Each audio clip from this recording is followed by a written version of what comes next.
Hello,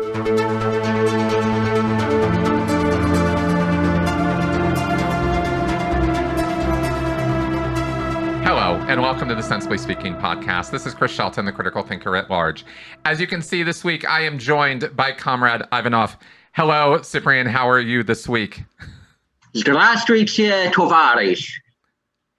Well, okay. I'll take that as a good thing. Yeah? You weren't just describing your meal last night or anything, right? It was, thank you, comrade. Yes. Okay, good. Okay, good. Well, hey, everybody.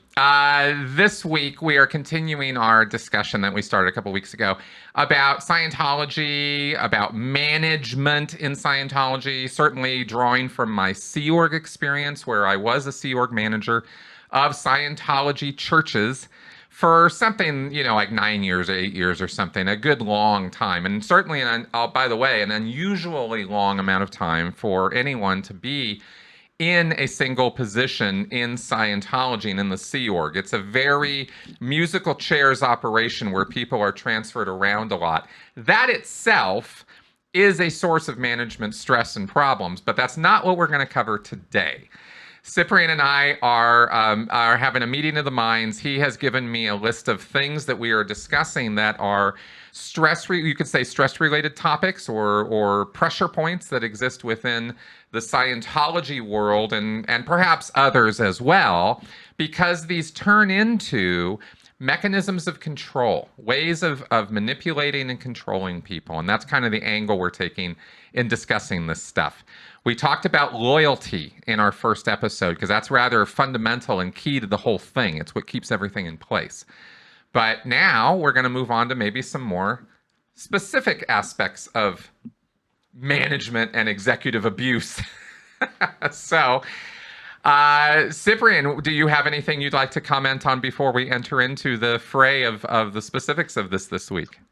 Just a reminder that these issues exist in almost every organization. It's the degree of scale that can turn it from being just somewhat misguided to being outright abusive and attribute to somebody's megalomania. Excellent. Their time pressures exist in any task, but the way they are handled and the awareness of the costs and inefficiencies is very different between organizations. And in cults especially, they seem to be handled in a uniquely uncaring way. Yes, I think that is very true. It's interesting how, in fact, one of my first days on the RPF kind of epitomizes this, and it's a little slice of my life that I've never forgotten, because it actually rubbed me the wrong way so hard, even as a Sea Org member. I was pretty down and out when I hit the RPF. And if any of you guys don't know what I'm talking about, it's the Scientology prison program of rehabilitation. And I did that program, and it took me 3 years to get through. And there's a lot of hard physical labor, and I've summarized it and talked about it in detail in other podcasts, so I won't go into any more detail than that. But there was something that happened on day 1 or day 2 that was sort of demonstrative of the attitude of the Sea Org, the group I was part of. And this is where we were tasked with carrying a very large desk. It was a U-shaped front desk for the current office of CCHR International's Museum of Death on Hollywood Boulevard. The desk is probably still there.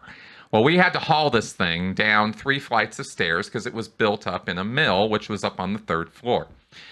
And in carrying it down, my hands and various things, this was very, very heavy. It's solid wood, and it's quite high and quite large. And so there were about 6 of us tasked with carrying this thing down 3 flights of stairs. And we were all holding different parts. And there was a part where my hand was about to get bashed into the wall. Well, we needed to keep this thing pristine. It had to be perfect. And yet we're hand carrying it down the flights of stairs because we wouldn't possibly imagine using the freight elevator. This is the RPF, right? Yeah, there was a freight elevator. We could have used that. But this is, the RPF way is the most difficult way. It was almost a running joke we had. It was the RPF way of doing things, right? And this was called Egyptian style because we're all carrying it. We can't put it on a dolly. We can't put it on a truck. We can't, take it in an elevator. We got to do it the hardest way possible.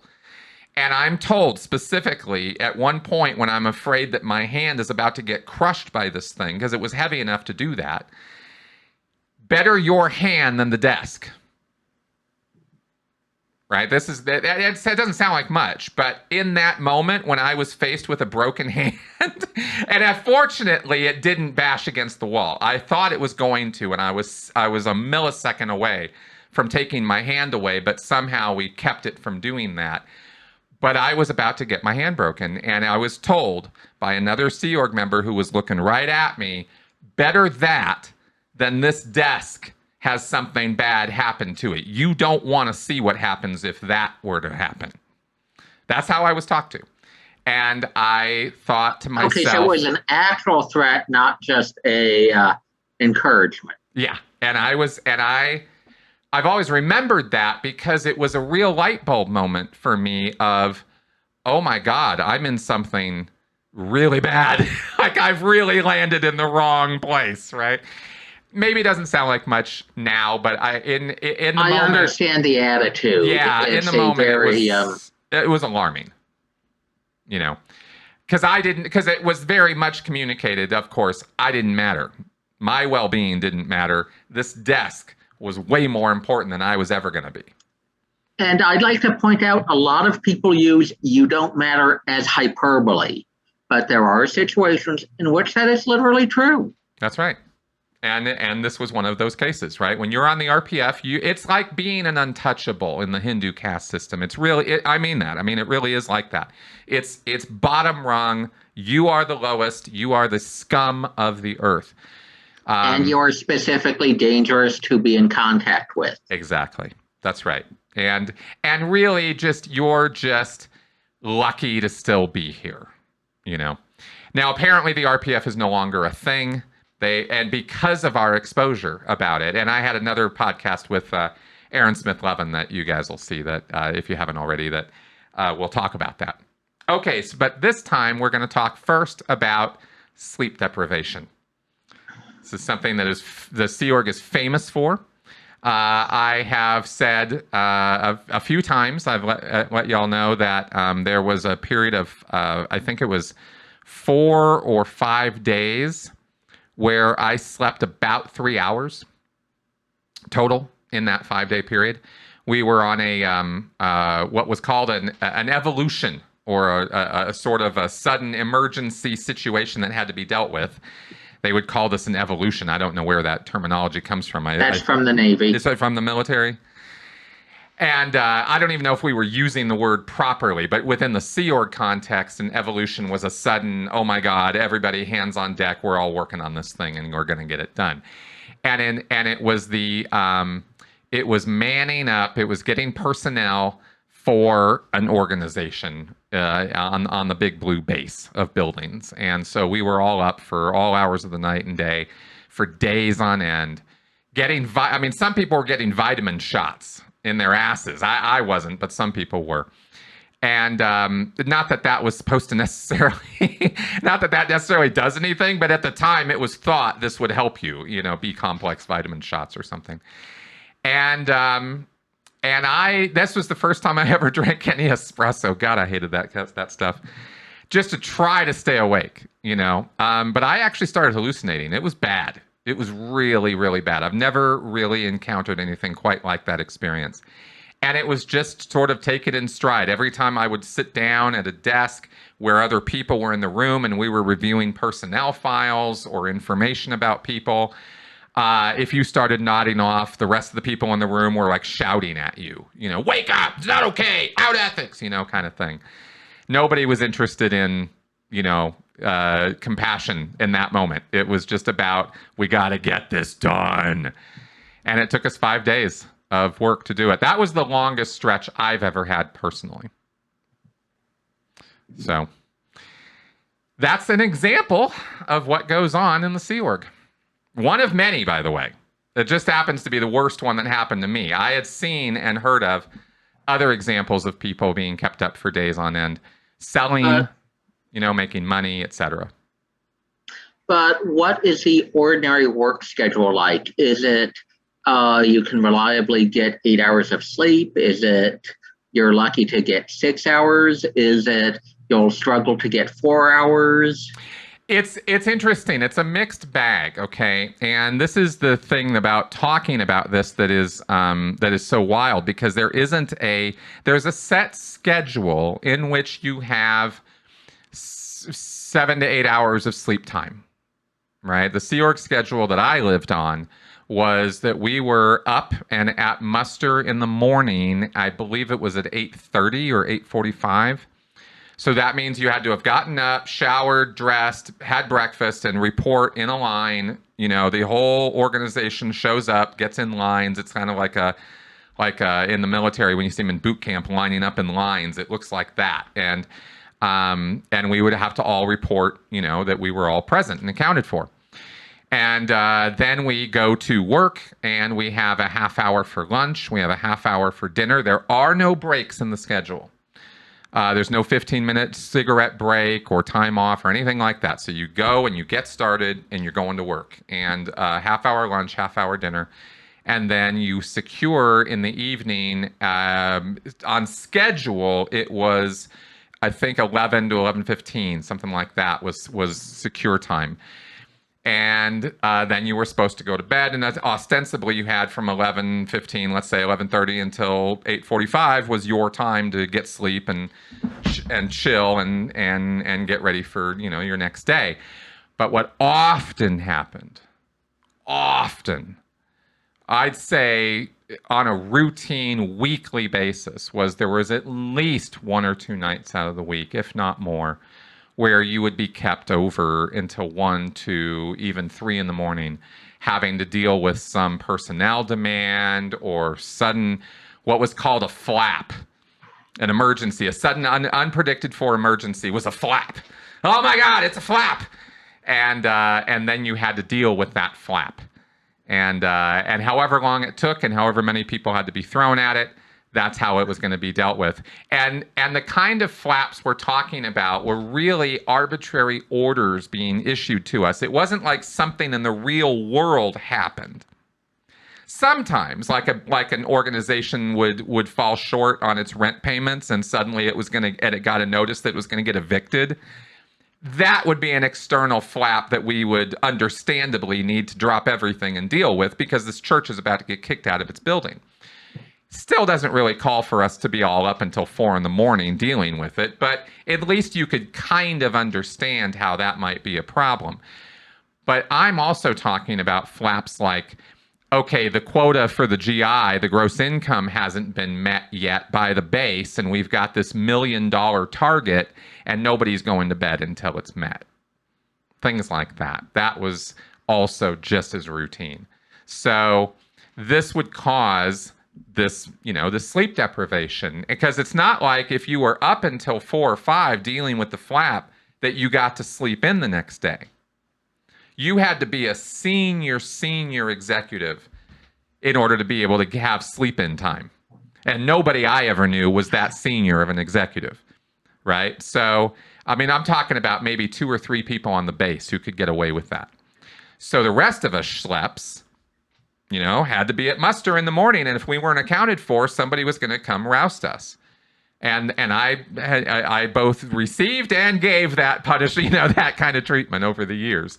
So that's sort of the answer to that question. I'm sorry it's longer than maybe it needs to be, but that's the Sea Org life, is you never really knew what your sleep schedule was going to be. So basically, at most, you can get about 8 hours. But that's at most. At most. And really, the only time anybody cared to give you that time or make sure you had that time is if you needed to go into an auditing session the next day, where it was demanded that you be, quote unquote, well rested. So it was only so did they care about only the next day for auditing, or just having a continuous series of days? No, it was a one-off. If you had gotten 3 nights of 2 hours of sleep, okay, you're supposed to go in session tomorrow. You're getting 8 hours of sleep tonight. Right? And the medical officers signed off on that? Oh yeah, they didn't care. Yeah, that was absolutely the the thing about the medical officer in the Sea organization is actually this is kind of interesting as a point of little Scientology minutia for you, but the MLO, or medical liaison officer, their job is not to necessarily they don't get medically trained people to do that job. They're not like the Sea Org doctors. They're the guys who are supposed to liaise with the doctors. But because funding was always a problem, these people could barely get any money for even supplements, much less doctor's appointments. They became our de facto doctors, and they basically educated themselves off of WebMD and, had a physician's desk reference on their desk and stuff like that. And this is how we were getting our medical advice and treatment.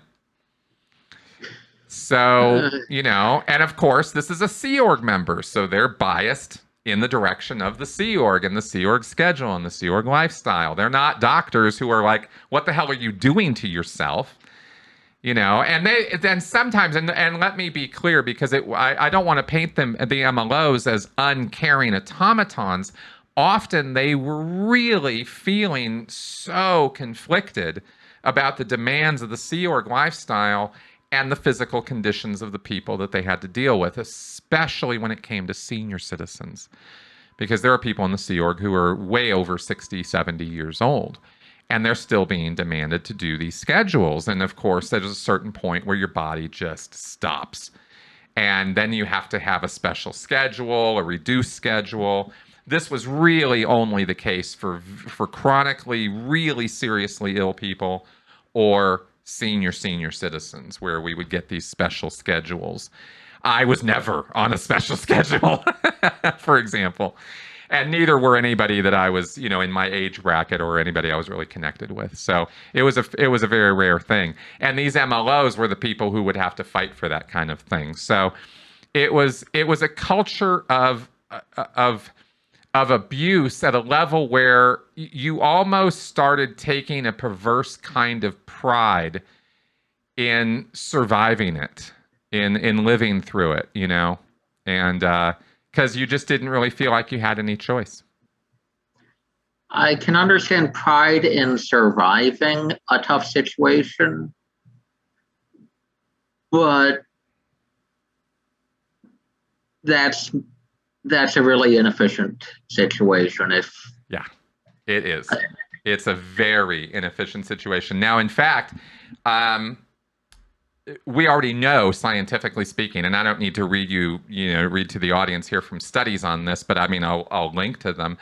There, without question, it has been shown that in emergency, stress, combat situations, for example, and the Sea Org is very much that, make no mistake. If I haven't gotten that across already, please understand that we were on red alert almost all the time.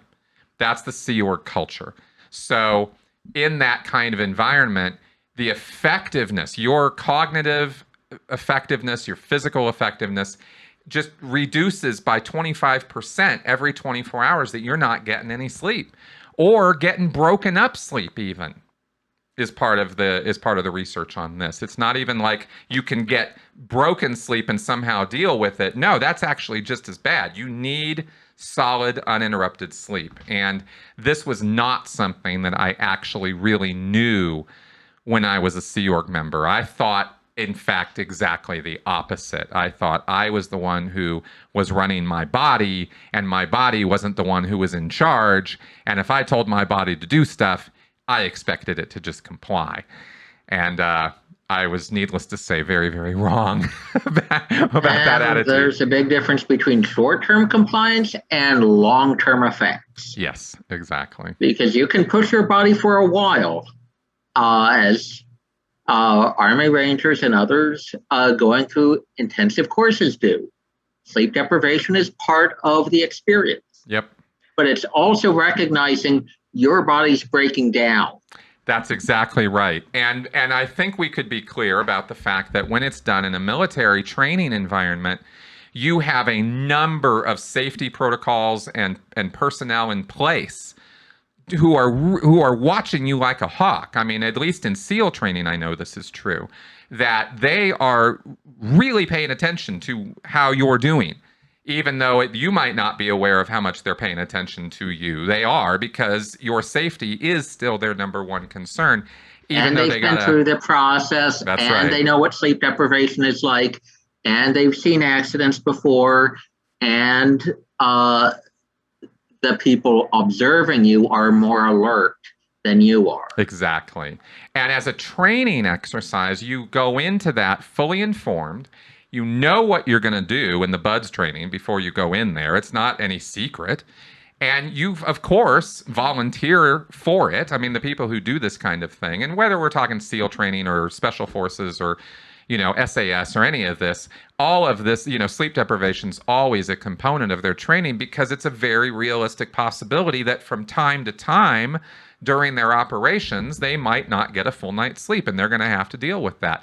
But that's a far cry from the kind of schedule and deal that we see in destructive cults, And this is why I can draw a line here and very clearly show that what goes on in the military is a voluntary, informed process. That's a whole different situation from, coming to the Sea Org, where you're going to get all your Scientology for free and you're going to get 2 weeks off every year, and we're all just a bunch of buds and it's all just wonderful. And then you find out, once you get in and you can't get out, oh my God, this situation is not at all what they said it was going to be. One of the observations from actual military experience is that people lose mental processing ability. They lose the ability to adapt to changing circumstances as they become increasingly tired. Yep. And when the situation is all predictable, you don't notice a drop off in performance too badly. But when something changes, for example, you go from shooting at a fixed target to shooting at a moving target, you start to see the impact, or rather the lack of impact, very dramatically. Yes, exactly. You notice that people who are sleep deprived are more likely to be anxious and respond to innocent things as if they were a threat. That's exactly right. And in fact, I can build on that even more, because, the real, I guess the word is irony here. I hope I'm not pulling in Alanis Morissette, but Hubbard actually wrote about sleep deprivation as a harmful thing to do to people. He actually wrote the words that, it's not a direct quote, but he said, I can produce a psychotic. I can produce for you a person who is absolutely psychotic just through food and sleep deprivation. And then he creates an organization that does that to people, I keep on asking, is the Sea Org loyal to Hubbard, or is it loyal to Miscavige? It's loyal to L. Ron Hubbard's intent and words as interpreted by David Miscavige. That's the most accurate way I can give it to you. That's the ideal. Yeah, that's kind of how it is, There are, however, many people who come into Scientology at this point. I mean, basically everybody who came in from the 80s forward, who never really experienced L. Ron Hubbard directly. So it's a very different thing of the before, Hubbard and after Hubbard time. You could call them almost different eras of Scientology, because they are so different in character. And I'm sure very probably true. Yeah. It's just, let's remember, Hubbard had real life experience. Miscavige did not. Correct. So when Hubbard was writing about sleep deprivation, he had been in the military. He had seen the effects of sleep deprivation in various environments. That's right. I don't think Miscavige has ever done that, and I don't think Miscavige ever will understand that. Exactly. And Exactly. Sea Org members are driving themselves based off of their boss's estimate, but that boss does not know what the consequences are. That's right. And I've got another anecdote on this, by the way, that you might find interesting. I don't know that I've ever, I think I might have told this once. But it's right on this line. And it's so interesting because it really confused the hell out of me when I was a Sea Org member. I mean, really, really threw me for a loop. And it was on the subject of sleep. I had access as a management person. I had access to a lot more Hubbard issues and references than your average bear. We all did at management, but I really took advantage of it. I loved studying the orders of the day and the evaluations that Hubbard did back in the early 70s when he was on the boat, directing management of Scientology internationally. And I took my job as a manager very seriously, and I wanted to do the best job that I could. So I wanted to emulate Hubbard and how he managed organizations, because that's what you're supposed to do, do what Ron says, right? If, the mantra in Scientology is always, well, what would Ron do? Well, the more I figured I knew about Ron and his, hat as a manager, the more better I would be as a manager. So I would take time to dive into these issues. And then we had it was computerized. It was called SIR, Source Information Retrieval. And we could, go on SIR and look up issues, and there they were. And some of these were kind of obscure. We didn't have them even in hard copy, but they were on the computer. Well, one day I got it in my mind that I didn't want to sleep anymore, because sleep was just an annoyance. Sleep was a bother. And this was when I was in the depths of that I'm in control of my body, not the other way around kind of way of thinking. It's a very Scientology way of thinking. Hubbard talks about your body being something different than you, because you're the spirit, right? So your body's just a tool. So I one day was like, I don't think Hubbard slept. We always hear these stories about how L. Ron Hubbard wasn't sleeping that much, or he was up until all hours of the night doing this and doing that. So what I'm going to do is I'm going to go through the references on this, and you could do keyword searches. So I looked up on SIR the word sleep. And I went through everything I could find from Hubbard, and there wasn't a lot. So it didn't take me a long time, but imagine my surprise. And this is years into my Sea Org experience. This is not year 1 or year 2. I'm like 6 years in or something at this point. I've had so many sleepless nights. I've had all the nonsense. So I'm just thinking there must be some Hubbard solution to this. And what do I find? Hubbard demanded his 8 hours of sleep, right? He had to have it. And in fact, it was a high crime practically on the boat to wake him up or to be anywhere near his sleeping quarters when he was sleeping and disturb him. And Hubbard never said anywhere that you can get on 2 hours or 3 hours of sleep a night, or that you should run your body into the ground. In fact, he wrote this book called The Way to Happiness, which specifically states that you should be getting a full night's sleep every night.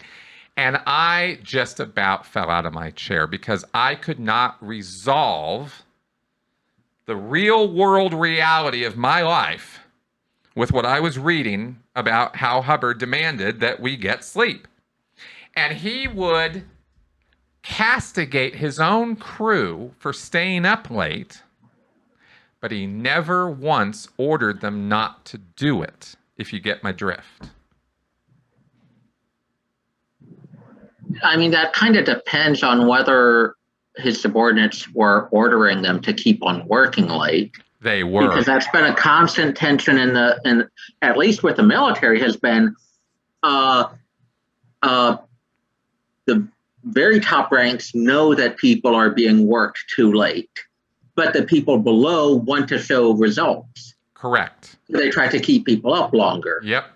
That happens. It's a push-press between one level of management wanting to keep people up, the other wanting to let them get some sleep. And it's kind of a the very top has to balance between the two of them. And normally, or not normally, but in certain circumstances, I could see that being the case. But I want to go out of my way to explain that it was not that way with L. Ron Hubbard. L. Ron Hubbard purposefully was creating that double bind.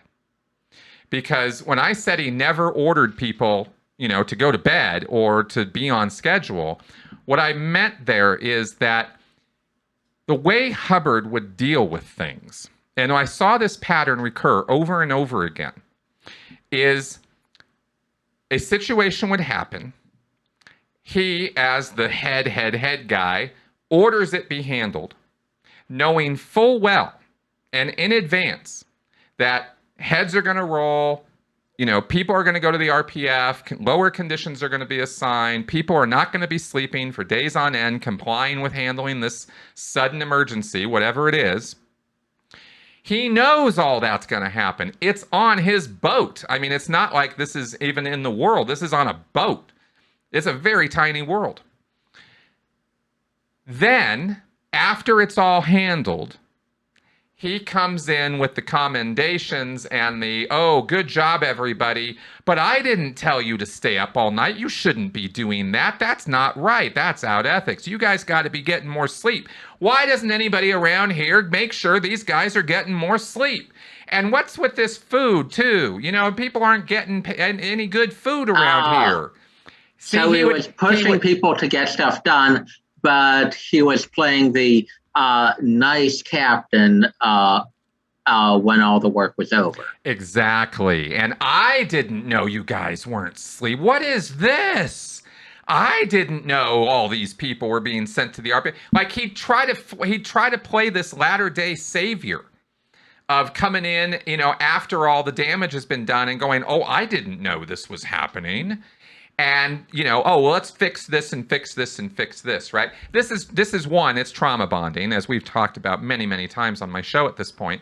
But two, it's a double bind situation where he's setting up these things of, oh, I'm not supposed to stay up all night and do all this work and be this dedicated because that's really bad. But then you're faced with the problem of, Hubbard wants this done, and we've only got until 6 o'clock tomorrow morning to get it done. So guess what? We're all up all night, and it's all hands on decks, and here we go. And he would play both of these things, and he would push people around with this kind of crap. You see what I mean?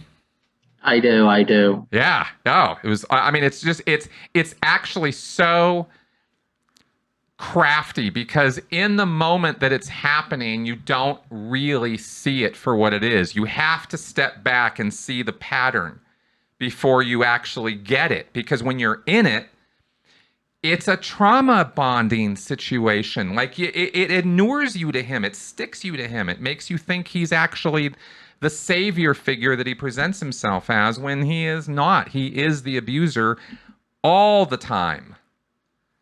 You see what I mean?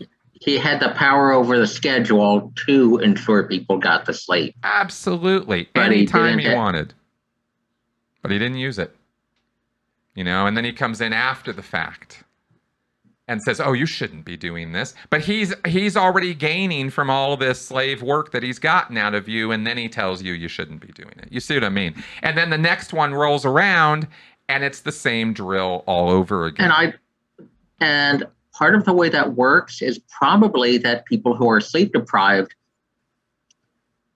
are less able to mentally process the world around them. That's right. Actually, good point. That's exactly right. Because who's he talking to? A bunch of overworked, starved, really messed up people who, on top of all of that, are being fed Scientology as though it's true, right? Hubbard's taking these guys up, on the deck at night and pointing out stars and telling them fantasies about how, Star Wars is kind of real and they were all together.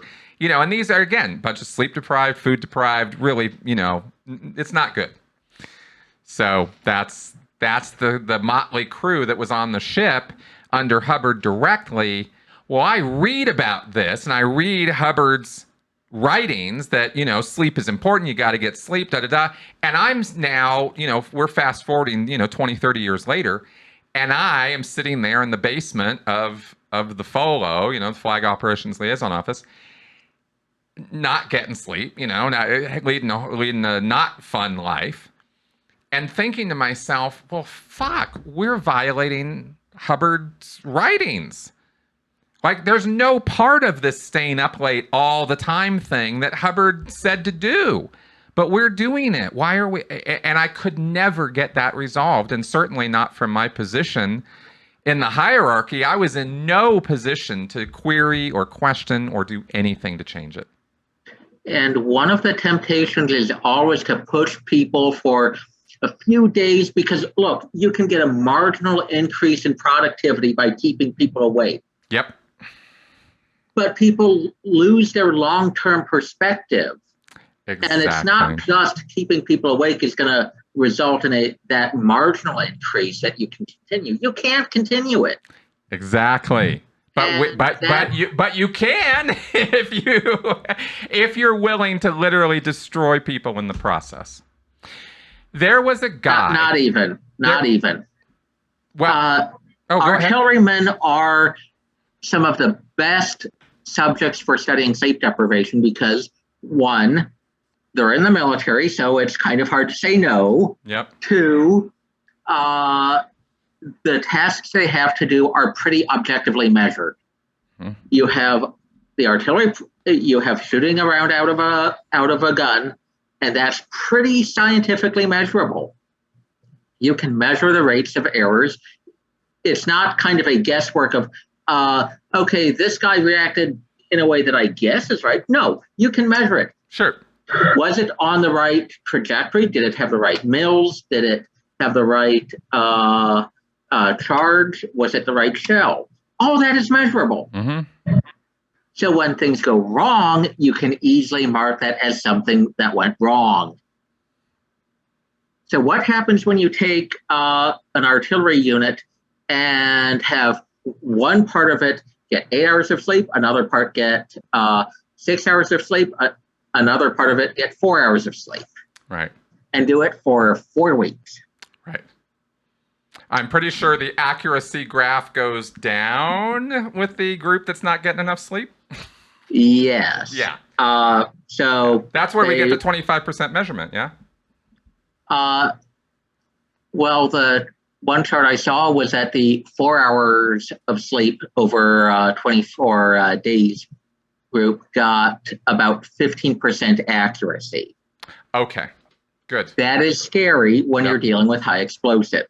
Oh my God, are you kidding me? Of course it is, because that's a what is that? 85% chance of error. I mean, my God, when you're dealing with TNT and high explosives, that's the last thing you want. TNT's the paper, child stuff. TNT's child stuff. The paper we're talking about, by the way, I'll link to in the show notes on this one, so you guys can check it out for yourselves if you want to. Too. And I've seen people who were sleep deprived after just 7 days, using lighters right next to the ammo truck.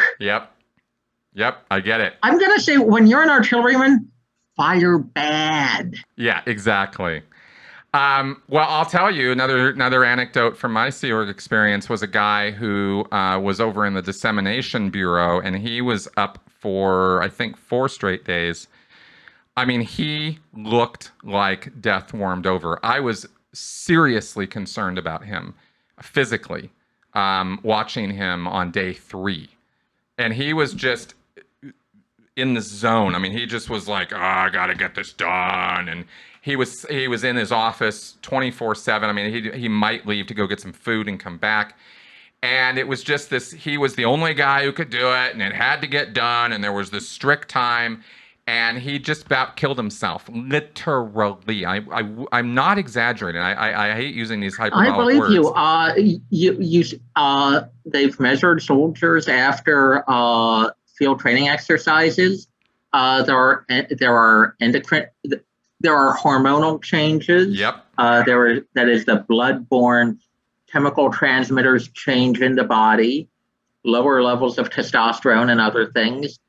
There's a lot of stuff that changes with you after prolonged lack of sleep. Yeah, exactly. Well, what changed with this guy was he actually didn't recover. He did the project, got it done, went and collapsed. I think he was gone for like 2 or 3 days when he went and finally was allowed to go get some sleep. And he left the Sea Org shortly thereafter. He never really did come back from that, is my point. And I felt powerless to be able to do anything. I think I was even talking to him like, dude, you've got to go get some sleep. And he was like, nope, I can't do it. I can't. I got to get this done. And I just don't have the time. And it's not going to get done if I go sleep. And I couldn't talk him out of it, you know. And let's take a look at this from the organization's perspective. They had a short-term project that was probably completed, not very alertly, Yep. but it got completed, and they lost a guy who was the only guy they had for certain projects. That's right. That's right. Because he was. At what point does a short-term goal completely blow out the long-term goal? And Scientology, 100% of the time is the answer to that question, because it is all about short-term goals in Scientology and the Sea Org, and that's part of the craziness of it. And well, maybe that might actually be a great segue into the next aspect of this, which is the short-term stress and long-term stress. You know, this destroyed this guy. I mean, I literally watched it happen. I felt awful about it. There wasn't anything I could do about it. And our commanding officer, who was encouraging and validating him the whole time he was doing all the work, you know, kind of pulled a Hubbard afterwards and was like, oh yeah, I really shouldn't have done that. But you know, well, you were condoning it while it was happening and encouraging it, in fact. And then tries to, you know, skate off as though, you know, she didn't have anything to do with the consequences of it, which is that we lost the guy. You know? And that is where having seniors be accountable for the sleep deprivation of their juniors is important. Exactly. And one of the good results of that in the U.S. military was that when soldiers were trying to de-stress by playing video games all night in Iraq, sometimes commanders had to go and cut the power cables for their game systems. Yep. Sure, they had to buy the guys a whole new game system, but those guys are going to be rested before they have to go outside the wire on patrol. Exactly. Exactly. And it's that balance, and finding that in the moment or in the middle of the emergency is always a challenge. Let's just put it that way. If it's in the middle of an emergency. Yeah. And that's where I think the short-term perspective of Scientology really messes with that. Yep. Because then everything becomes an emergency, and you don't actually do the right prioritization that helps things actually get done. That's exactly right. And I'll tell you how this happens in the Sea Org specifically, and this is very much the case with these authoritarian type command structure cults, and that's most of them. So this is broadly applicable across the boards, and that is that there's the concept in Scientology that L. Ron Hubbard's written policies are the senior orders and directions that you follow, but it's actually not true. It exists as a concept. It's a nice idea. If it isn't written, it isn't true, that kind of thing. But it's really all bullshit, because when the rubber meets the road, and this was made abundantly clear to me as a staff member, it was already kind of clear, but as a Sea Org member, there was no mistake. When David Miscavige issues an order, or anyone in RTC, the Religious Technology Center, Miscavige's organization, issues an order, or anyone who's in the Commodore's messenger org, the CMO, issues an order, any of these people, it is senior to and takes precedence over any L. Ron Hubbard policy. Is that explicitly stated? I am saying that is true. Okay, that's how it was actually done. That's the culture of Scientology. So there's the written rules that we follow policy to the letter. You can only be commeved for violating policy. You know, you can only get in trouble for not doing your job. But then there's how it's actually done. Exactly. And how it's actually done is when those people issue an order, you drop everything and you get that order done no matter what. And at least that's what they expect of you.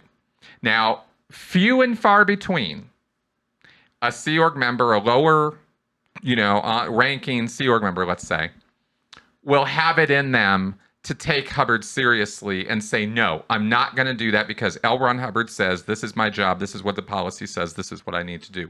Few and far between, you get people who will stand up for themselves and will push back. I would say 95% of the time that people do that, and I'm just, sort of guesstimating here, obviously, I haven't done a study, but my anecdotal experience in 17 years of the Sea Org was that about 95% of the time that somebody stood up to a messenger, to a CMO person, to an RTC person, nobody ever stood up to David Miscavige. So just take that out of the picture entirely, because that just doesn't happen. I didn't expect that would have ever happened. That's not in the picture, okay? But anytime somebody did, they would get punished until, pilloried in a public fashion. Usually it was scrubbing dishes or cleaning latrine type of activity or some kind of degrading physical punishment. Until they realized who was actually in charge. And once they had that realization that, oh, I'm not in charge, my use of L. Ron Hubbard doesn't matter, these people are the ones who are in charge and what they say goes. And when they say jump, I have to ask how high. You learn that fairly quickly, so it tends to discourage any kind of, standing up for your rights. Even though it's right in the policy that you need to do that, people don't do it. Right? And I'm going to point out that the effects of sleep deprivation are so severe that a person may not be at their full ability to consider or argue their point as things go on. That's right. Because one, you're not as able to react to a changing situation.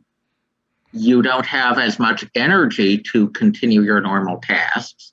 So you're probably going to be getting into more trouble. Yep.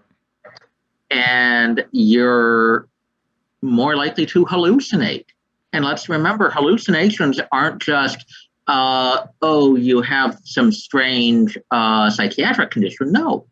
Quite often it's a result of the brain trying to piece together information at a time when it realizes it has to make a guess. And if you're sleep deprived, it's going to make more guesses. That's right. That's right. And hallucinations are also not always visual, by the way, guys. Sometimes they're they manifest in other ways. Auditory ones are especially undercounted. That's right. That's exactly right. And over time, now matching this up or merging this over into the stress factor, this just compounds the problem, because the sleep deprivation is one factor. Now you enter in some psychological factors as well, and this is where stress comes into play.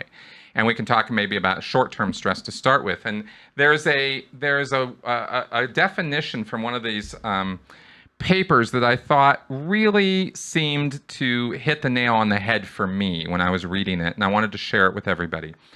The definition, current definition stipulates that, quote, stress is a process by which certain work demands evoke an appraisal process in which perceived demands exceed resources.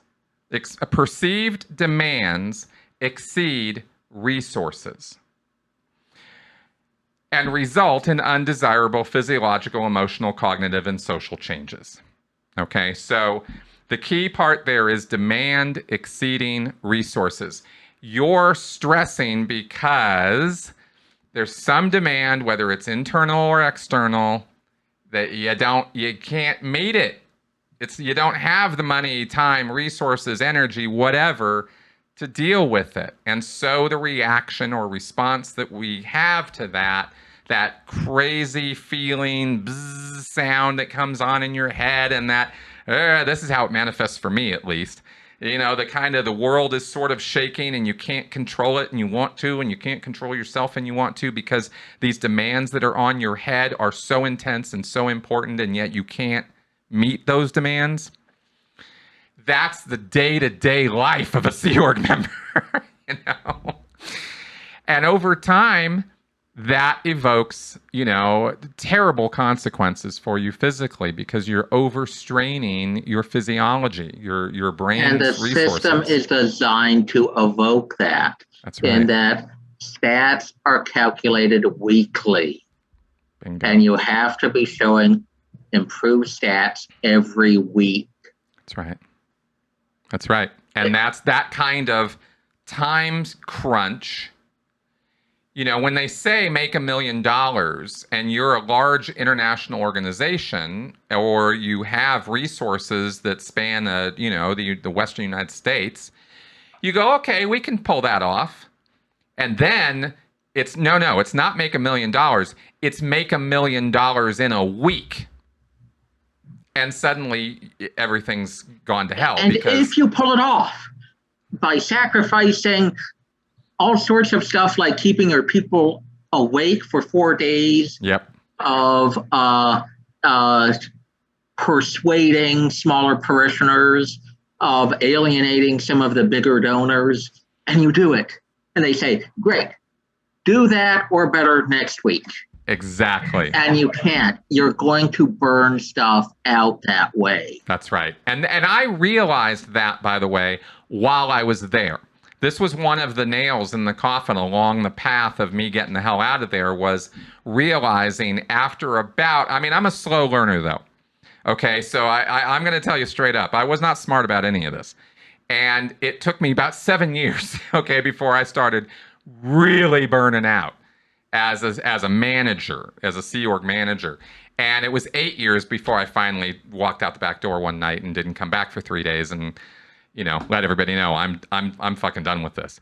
But up until that point, right, it was this cyclic, you know, this demand. And to the point where after about 7.5 years of that, I was in a state of paranoid delusion. I don't think I'm overstating the case. I was afraid of my shadow.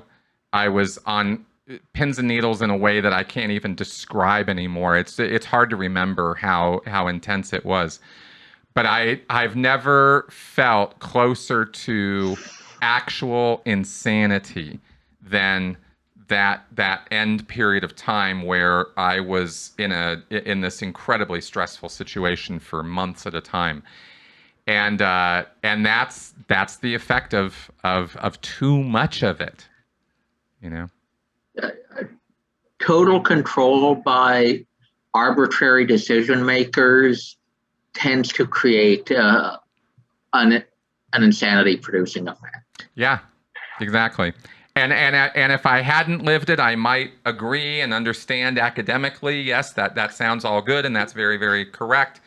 Having lived it, I'm telling you, this is the truth. This is how it is. And I was at a point after enough of this where the idea of leaving, the idea of like those ideas just kind of stop happening to you. Like you don't have the brain power to even think about escaping anymore. It's just the grind. You're just stuck in the grind, and you can't. They're so focused on short-term survival that long-term survival doesn't get considered. That's right. That's right. And you can drive yourself on that. I did for years with the purpose that you're abusing, you know, you're going through all this bullshit. You are going through incredible amounts of nonsense and putting up with getting yelled and screamed at every other hour, just about, you know, under all of these conditions. Because you really keep selling yourself that what you're doing matters. You're saving the world. This is the work that has to get done. And By hook or by crook, we're going to get it done. So I'm only saying this because I'm trying to differentiate this from, say, a combat situation or a war situation or any kind of even the short-term emergency response. Yeah, even first responders. Okay, it's going to be a finite period of time and then it's going to be over. There's going to be this stressful emergency and then it's going to be done. And if it's and if that's the situation and it's a one-off, we all go, okay, this is a once in a lifetime sort of thing. Here we go, right? But like a 9/11 or something, I'm not going to say that the first responders there who worked for days on end shouldn't have done that. But this was the Sea Org's not that at all. It's not. There's no legitimacy to this. There's no real thing you're doing that is actually helping people in doing this. One of the temptations a lot of people have is to assume that effort equals results. Yes. And sometimes effort does not equal results. You can expend massive amounts of effort spinning our wheels and accomplishing nothing. That's right. That's right. And that's 17 years of my life. Actually, if I'm really being honest, it's 25 years of my life because it's the same shit at the staff level. It's just not quite as gruesome. I pulled all-nighters as a staff member many times, but that was, if I'm really being honest, that was more on me. Very rarely did I have orders that I must. It did happen. Don't get me wrong. I'm not saying it wasn't. You did bad. It because you were dedicated, not because you were constantly being forced to. Yeah. Basically, as a staff member in Santa Barbara, there was more leeway. There was more initiative on my part. And I was more gung-ho about the whole thing because I was this young, very energized, very energetic person. And I wanted Scientology to succeed. So I really was giving it my all. And that's, of course, what led me to the Sea Org. But the Sea Org was a whole nother level. And I think I've adequately described it now. I don't need to restate it all, but it was bad. A few observations. One, young people tend to be healthier than older people, and they are likely more able to put up with short-term stresses. They won't have as immediately a debilitating effect. Yep. There are also some people who can better withstand the effects of sleep deprivation than others. Yes. On a short term, I would say. Or a prolonged time. So, for example, when I was in basic training, some of the people would get kind of stupid after just a week. Other people would get too focused and kind of blurry after about 4 weeks. And now yes, you have time in which you can get a proper amount of sleep, but it's still enough that you're going to have an ongoing sleep deficit. And that's partially by design because sleep-deprived people have a harder time escaping. Yeah. It's like a minimum security prison. Yeah, exactly. You can get out by going through the bureaucratic process, but people don't always try that. Yeah, exactly. I think that it contributes to, this is maybe the last point I want to make on this, and then maybe we'll move toward wrapping up for this week. But I think this might be an important point, actually, and it wasn't something that I thought of when we first were putting this together. I believe now, in thinking about this and thinking about the executives and the people who were involved in ordering this kind of activity, that I think it also contributes to a vengeful, vindictive sort of attitude about it. This, I had to go through it, so you're going to go through it.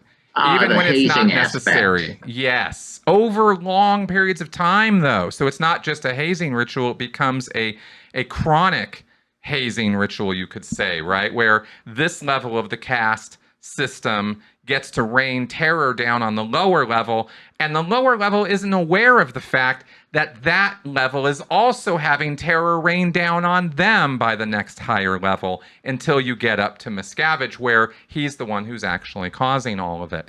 We didn't see that. All we could see was the immediate person in front of us ordering these things. And so we were unaware of the systemic problem until we were there for a good long time and started really seeing how it all works. But this, I think, is also a contributing factor to how the abuse is even generated, is it creates a vindictive mindset, which is easy to maintain when you don't have enough time or energy to step back and see what's really going on. I think there's another aspect that if people are unaware of the problems caused by sleep deprivation, they may think that having people continue to stay up to try to fix those problems is actually helping. Exactly. And if they don't understand that, they might be okay with accidentally creating a cycle of ongoing problems as a result. I would say that that's I once say there was some program to help beautify workers in orgs because of some complaints by people buying services, that the workers were kind of stinky and all that. So apparently Scientology paid for beauticians and... I talked about that. What? I think you learned that from me. I talked about that. They brought in these people. And I think I heard that from Mark Headley, though. But. Oh, okay. We had the same thing at the PAC base. We had people come in and teach us how to dry ourselves with a towel. You pat yourself, right? You don't scrub yourself with a towel. I've never forgotten that. Women had makeup seminars and stuff like that, And part of that was because the staff in some facilities, and I want to say Copenhagen was specifically mentioned, didn't have time to clean themselves. Yes, very true. Same applied on PAC base. There were stinky ass people there, man. The people who were paying for services were complaining that staff were stinky and dirty. And part of that was because staff was being kept up so they couldn't clean themselves. Exactly. What kind of time management does that create?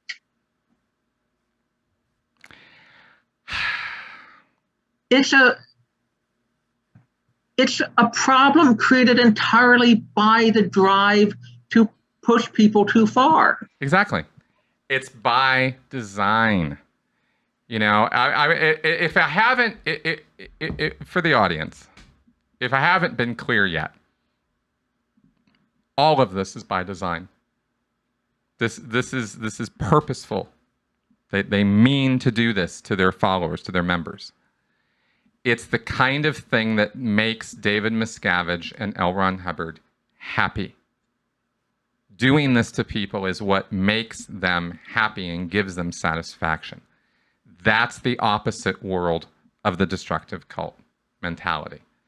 And we all thought we were making all these sacrifices because we believed the lies they told us about why we were doing it. And it was never even a thought when we were in the middle of it that Hubbard or Miscavige were the source of the problem or that they were enjoying this in any way. Those were completely alien concepts to me as a Sea Org member and as a Scientologist. It was only after I got out and got away, got some sleep, got some time away from it, and learned a few things that I'm able to see that as clearly as I can now. And so that's what we're talking about here. So anyway, just wanted to make sure that was super clear. Because it's that bad. It really is. It's that bad. That's what these groups are about. So Ciprian, thank you for talking to me about this week. I wish I could have talked for another few hours on it. Well, we will. No worries. I've got to keep these at short chunks or my head starts exploding. So, but thank you very much for your contribution to this and for making this happen. I appreciate it. And that being said, Ciprian's the strong, silent Russian type. So for you podcast listeners out there, he raised his hand. No, I am not stereotypical. I'm not a combative person. Where's my shoe? Exactly. Folks out there, thanks also for inviting us into your home and listening to us go on at a mad rate for the last hour. I hope that you got something out of this. It was an effort at information, education, and entertainment, and hopefully we are succeeding with this. If you're enjoying the channel and my show, then of course, consider joining me on Patreon or sending me a one-off donation through PayPal works. Also, there are links to both of those in the show description here on YouTube. Otherwise, thank you for your support, and I will see you guys next week. Bye-bye.